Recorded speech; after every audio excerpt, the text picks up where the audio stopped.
In the briefing to the CCS, the cross-border linkages of the terrorist attack were brought out. It was noted that this attack came in the wake of the successful holding of the elections in the Union Territory and its steady progress towards economic growth and development.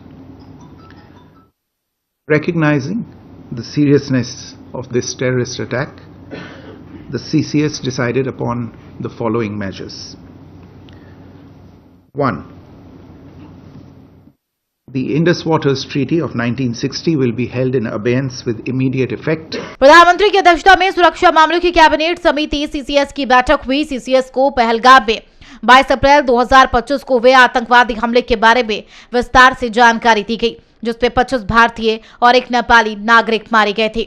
कई अन्य लोग घायल हुए थे। CCS ने हमले की कड़े शब्दों में निंदा की और पीड़ितों के परिवारों के प्रति अपनी गहरी संवेदना व्यक्त की और घायलों के शीघ्र स्वस्थ होने की कामना की। दिल्ली में हुई इस बैठक ने पाकिस्तान की जमीन हिला दी। भारत ने इस बार बदले का अंदाजा बदला है और वो अंदाज बता रहा है कि अंजाम पाकिस्तान के लिए और भी भयावह होगा। इस बार भारत ने एयर स्ट्राइक तो नहीं किया, लेकिन पहले वाटर स्ट्राइक और अब डिजिटल स्ट्राइक से पाकिस्तान को हैरान और परेशान कर दिया है। भारत का पाकिस्तान पर यह डिप्लोमेटिक स्ट्राइक पाकिस्तान की सोच से परे साबित हुआ है। भारत का डिप्लोमेटिक स्ट्राइक, भारत में पाकिस्तान सरकार का एक्स अकाउंट सस्पेंड। अब पाकिस्तान का अकाउंट भारत में नहीं दिख रहा। भारत का यह डिजिटल स्ट्राइक सुरक्षा के लिहाज से अहम है। हिंदुस्तान की चौहद्दी में अब पाकिस्तान का नामो निशान मिटाने की तैयारी शुरू हो चुकी है। कुछ फैसले हैं जिसने इसकी नींव रख दी है। एक बार भारत के बड़े फैसलों पर नजर डाल लेते हैं, फिर ये समझेंगे कि इन फैसलों का पाकिस्तान पर क्या असर होगा। भारत का फैसला, पाकिस्तान में दहला। 1960 सिंधु जल संधि स्थगित। अटारी वाघा चेक पोस्ट तुरंत बंद। पाकिस्तानी नागरिकों का वीजा बंद। जारी किए गए सभी एसवीएस वीजा रद्द। पाकिस्तानी नागरिक 48 घंटे के अंदर भारत छोड़े। दिल्ली स्थित पाकिस्तान दूतावास बंद। उच्चायोग में कर्मचारी की संख्या 55 से घटाकर 30। भारत ने पाकिस्तान के खिलाफ सख्त कदम उठाते हुए अटारी में इंटीग्रेटेड चेक पोस्ट को तुरंत बंद कर दिया है। वैध तरीके से सीमा पार कर भारत आए पाकिस्तानियों को भी 1 मई 2025 तक के इस रास्ते वापस जाने के निर्देश दिए गए हैं। The integrated check post Atari will be closed with immediate effect. Those who have crossed over with valid endorsements may return through that route before 1 May 2025. Check post अटारी को तत्काल प्रभाव से बंद कर दिया जाएगा। जो लोग वैध तरीके के साथ सीमा पार कर चुके हैं वह 1 मई 2025 से पहले उस मार्ग से वापस आ सकते हैं। अटारी का यह चेक पोस्ट भारत और पाकिस्तान के बीच व्यापार के लिए एक अहम रास्ता रहा है।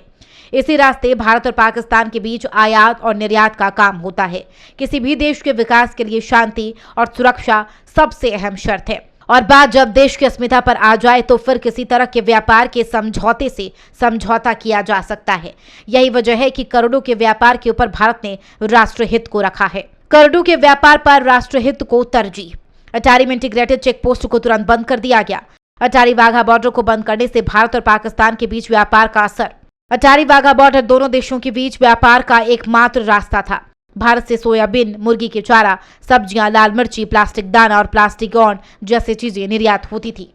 पाकिस्तान से सूखे मेवे, खजूर, जिप्सम, सीमेंट, कांच, सेंधा, नमक और जड़ी बूटियां आयात होती थी।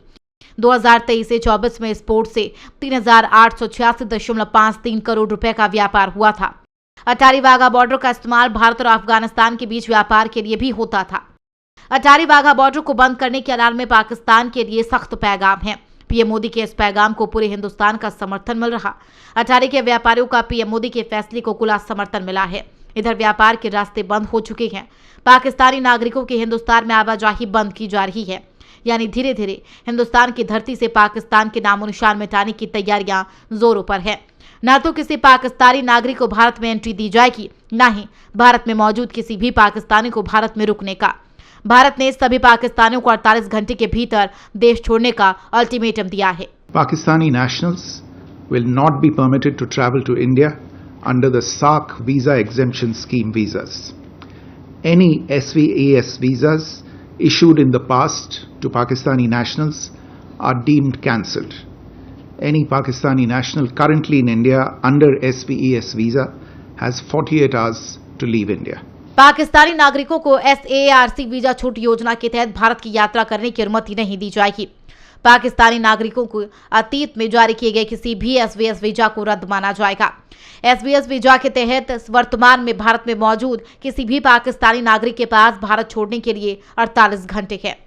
ये तस्वीरें भारत के फैसले के असर की गवाही है। तस्वीरें अटारी वाघा बॉर्डर की है। तस्वीरों में ये लोग पाकिस्तानी नागरिक हैं जो अटारी वाघा बॉर्डर से पाकिस्तान का रुख कर रहे हैं। दरअसल भारत ने सभी पाकिस्तानियों को 48 घंटे के भीतर देश छोड़ने के लिए कहा। भारत का पाकिस्तान के खिलाफ यह फैसला केवल व्यापार और आम लोगों तक सीमित नहीं है, बल्कि भारत ने नई दिल्ली में पाकिस्तानी उच्चायोग में रक्षा, सैन्य, नौसेना और वायु सलाहकारों को अनवांटेड घोषित कर दिया है। साथ ही इस्लामाबाद के भारतीय उच्चायोग से अपने रक्षा, नौसेना और वायु सलाहकारों को वापस बुला लिया है। The defense, military, naval and air advisors in the Pakistani High Commission in New Delhi are declared persona non grata. They have a week to leave India. India will be withdrawing its own defense, navy and air advisors from the Indian High Commission in Islamabad. These posts in the respective high commissions are deemed annulled. नई दिल्ली में पाकिस्तानी उच्चायोग में रक्षा, सैन्य, नौसेना और वायु सलाहकारों का वांछित व्यक्ति घोषित किया जाता है। उनके पास भारत छोड़ने के लिए 1 सप्ताह का समय है। भारत इस्लामाबाद स्थित भारतीय उच्चायोग ने अपने रक्षा, नौसेना और वायु सलाहकारों को वापस बुलाया। संबंधित उच्चायोगों में पद निरस्त माने जाएंगे। भारत के डिप्लोमेटिक स्ट्राइक से पाकिस्तान की बेचैनी बढ़ गई है, लेकिन भारत यहीं ठहरने और थमने वाला नहीं है। जिस तरीके से पीएम मोदी से लेकर गृह मंत्री अमित शाह और रक्षा मंत्री राजनाथ सिंह के तेवर हैं, उससे अंदाजा लगाना मुश्किल नहीं है कि भारत जल्द ही कई और बड़े कदम उठा सकता है। Bureau report, prime news.